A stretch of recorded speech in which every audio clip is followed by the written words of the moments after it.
अस्सलाम वालेकुम, welcome back again. आज हम केमिस्ट्री पार्ट 1 चैप्टर नंबर 8 के लेक्चर नंबर 22 को डिस्कस करेंगे। तो आज का बेटा जो हमारा टॉपिक है वो है कॉमन आयन इफ़ेक्ट। अगर पेपर के पॉइंट ऑफ व्यू से देखा जाए तो ये एक ऐसा टॉपिक है जो अगर इस चैप्टर में से न्यूमेरिकल नहीं आता, अगर लॉन्ग आया तो ये सबसे ज़्यादा आने वाले लॉन्ग क्वेश्चंस में से एक है। तो चूँकि इस बार ज़्यादातर इस चैप्टर में से न्यूमेरिकल आता है, तो अब हम इसको शॉर्ट क्वेश्चन में डिस्कस करेंगे। लेकिन हम इसको इस वे में डिस्कस करेंगे कि सारा का सारा लॉन्ग क्वेश्चन हमारा क्लियर हो जाएगा। तो शॉर्ट क्वेश्चन में जस्ट इसकी डेफिनेशन प्लस एक एग्जांपल होती है, तो हम 4 एग्जांपल्स को अगर डिस्कस करेंगे तो ये लॉन्ग क्वेश्चन बन जाएगा। अच्छा, जैसा कि ना बेटा नाम से ज़ाहिर है, कॉमन आयन इफ़ेक्ट। कॉमन का मतलब क्या होता है? कॉमन का मतलब होता है एक ऐसी चीज़ जो मुश्तरका होती है। मिसाल के तौर पे 2 बच्चे हैं, एक है स्टूडेंट ए, दूसरा स्टूडेंट बी। दोनों के पास अगर केमिस्ट्री की बुक है ना, तो वो हम कहेंगे कि कॉमन बुक है जो दोनों बच्चों के पास है। अब इसी तरह से ना कॉमन आयन इफ़ेक्ट कि कोई आयन होगा सॉल्यूशन के अंदर, वो कॉमन होगा। मतलब कि 2 तरह के साल्ट्स होंगे, उनमें एक ही चीज़ 2 बार पाई जाएगी, दोनों में कॉमन होगी, तो उससे क्या होगा? अब डेफिनेशन की तरफ आते हैं। वो कहता है द सुप्रेशन। अच्छा, इस लफ्ज़ को लाजमी आपने राइट करना है। सुप्रेशन का मतलब होता है कम कर देना, ठीक हो गया, रिड्यूस करना। वो कहता है the suppression of ionization of weak electrolyte. एक वीक इलेक्ट्रोलाइट के असर को कम कर देता है। कौन सी चीज़ कम कर देता है? By adding of a strong electrolyte due to the presence of common ion is called common ion effect. बेटा उसके कहने का मतलब ये है कि एक हमारे पास वीक इलेक्ट्रोलाइट होता है। इलेक्ट्रोलाइट आपको पता होगा हर वो चीज़ जो मोल्टन स्टेट या एक्वा स्टेट, मतलब पानी में जब उसको मिलाया जाता है, आयोनाइज होती है, उसमें से करंट गुजरता है, उसको इलेक्ट्रोलाइट बोलते हैं। वो कहता है एक वीक इलेक्ट्रोलाइट है, उसका असर ख़त्म हो जाता है जब हम उसी सोल्यूशन के अंदर कोई स्ट्रॉन्ग इलेक्ट्रोलाइट डालते हैं। और उसका असर क्यों ख़त्म होता है? क्यों का आंसर ये है कि उसमें कोई कॉमन आयन बनता है, उसकी वजह से ख़त्म हो जाता है। अब इसकी डेफिनेशन की असल समझ आएगी मिसालों से। अब पहले एग्जांपल की तरफ जाते हैं। तो पहली एग्जांपल है बेटा प्यूरिफिकेशन ऑफ NaCl, कि NaCl को हम प्यूरिफाई करते हैं। सबसे पहली चीज़ मैं आपको बेटा यहाँ पे एक चीज़ बताता जाऊँ कि प्यूरिफिकेशन हम NaCl की करते क्यों हैं। बेटा NaCl नमक होता है। अब जो प्योर NaCl होता है ना, नमक, इसका कलर होता है ब्राइट, इसका वाइट कलर होता है। लेकिन अगर जो गांव से बिलोंग करते हैं उन स्टूडेंट्स को पता होगा कि अगर हम ब्लॉक्स देखते हैं ना नमक के, तो वो हमारे पास सारे के सारे क्या होते हैं? वाइट नहीं होते हैं। उनके अंदर कहीं ना कहीं से उसका कुछ हिस्सा येलो होता है, कुछ उसका हिस्सा क्या होता है? ऑरेंज टाइप होता है। मतलब उसमें डिफरेंट कलर से होते हैं। प्योर वो जो क्रिस्टल होता है NaCl का, वो वाइट नहीं होता। इसका मतलब क्या है कि उसके अंदर इम्प्योरिटी पाई जाती है।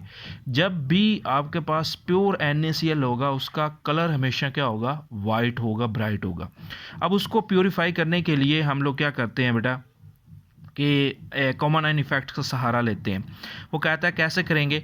सबसे पहले बेटा वो कहता है कि कंसनट्रेटेड सोल्यूशन ऑफ NaCl, जिसे हम ब्राइन का नाम देते हैं, उसे हम वो जब आयोनाइज होता है तो ये चीज़ देता है। अच्छा, ब्राइन क्या होता है? ब्राइन का मतलब होता है कि आपने एक बीकर लेना है, ग्लास या बीकर एक चीज़ होती है बेटा, उसमें आपने पानी लेना है। उसमें आपने क्या करना है? पानी लेने के बाद उसके अंदर आपने ऊपर से NaCl को डालते जाना है। NaCl आप 2-2 चम्मच करके डालते जाएंगे। वो कहता है एक ऐसा वक्त आएगा कि पानी मज़ीद अपने अंदर नमक को हल नहीं करेगा। That type of solution is known as concentrated solution, या जिसे हम ब्राइन का नाम देते हैं। तो सादा अल्फाज में कहते हैं कि NaCl का गाढ़ा तरीन जो सोल्यूशन होता है उसे हम ब्राइन बोलते हैं। वो कहता है ब्राइन ये चीज़ होती है, पानी में जाके टूट के 2 चीज़ें देता है, एक Na पॉजिटिव, दूसरा Cl नेगेटिव।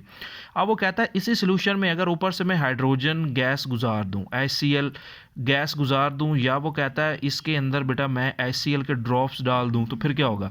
वो कहता है कि HCl भी टूट के ऐसे बन जाएगा H पॉजिटिव और Cl नेगेटिव के अंदर। अब देखो इसके अंदर 4 चीज़ें हैं। एक है बेटा Na पॉजिटिव, दूसरा है आपके पास H पॉजिटिव, तीसरा इधर से Cl नेगेटिव आ गया, एक NaCl से नेगेटिव आ गया। देखो ये चीज़ दोनों में कॉमन है, ये और ये इधर क्या है बेटा? दोनों के अंदर कॉमन है। अब इस सोल्यूशन में देखो Cl इधर से भी आ गया, Na से भी आ गया, HCl से भी क्लोराइड आ गया। इस कॉमन आयंस की वजह से ली शैटलियर प्रिंसिपल हमने पढ़ा है, उसमें क्या हुआ है कि वो कहता है कि अगर प्रोडक्ट की तादाद बढ़ती है तो ली शैटलियर प्रिंसिपल क्या कहता है कि the reaction will move to the backward direction, मतलब रिवर्स रिएक्शन हो जाएगा, इससे इस तरफ रिएक्शन चला जाएगा। क्यों? क्योंकि ये जो Cl बना है ये उसके साथ मिलके 2Cl, मतलब हमारे पास क्लोराइड आयंस या जो हमारे पास प्रोडक्ट की कंसंट्रेशन है वो बढ़ गई है। प्रोडक्ट की कंसंट्रेशन बढ़ती है तो ली शैटलियर प्रिंसिपल हमें सिखाता है कि रिएक्शन रिवर्स डायरेक्शन में जाएगा या बैकवर्ड डायरेक्शन में जाएगा। तो बैकवर्ड डायरेक्शन जाने का मतलब क्या है कि NaCl की मिकदार ज़्यादा बनेगी और प्यूरिफाई हो जाएगी। तो ये था कि कॉमन आयन इफ़ेक्ट की मदद से हम NaCl को किस तरह से प्यूरिफाई करते हैं, और यही डेफिनेशन में था कि आपके पास देखो HCl वीक इलेक्ट्रोलाइट था, वो NaCl स्ट्रॉन्ग था, उसने इसके असर को ख़त्म कर सारे के सारे असर को क्या कर दिया, ख़त्म कर दिया है। ठीक हो गया। नेक्स्ट बेटा एग्जांपल देते हैं बिल्कुल इसी तरह से।